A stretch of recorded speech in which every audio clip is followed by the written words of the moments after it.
الحمد لله فاطر السماوات والأرض جاعل الملائكة رسلا أولي أجنحة مثنى وثلاث ورباع يزيد في الخلق ما يشاء إن الله على كل شيء قدير۔ اس اللہ کے لیے تمام تعریفیں سزاوار ہیں جو ابتداء آسمانوں اور زمین کا پیدا کرنے والا اور دو دو تین تین چار چار پروں والے فرشتوں کو اپنا قاصد بنانے والا ہے، مخلوق میں جو چاہے بڑھاتا ہے، اللہ یقینا ہر چیز پر قادر ہے۔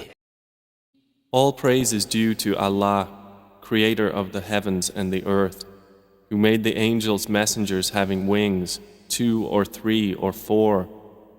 He increases in creation what He wills. Indeed, Allah is over all things competent.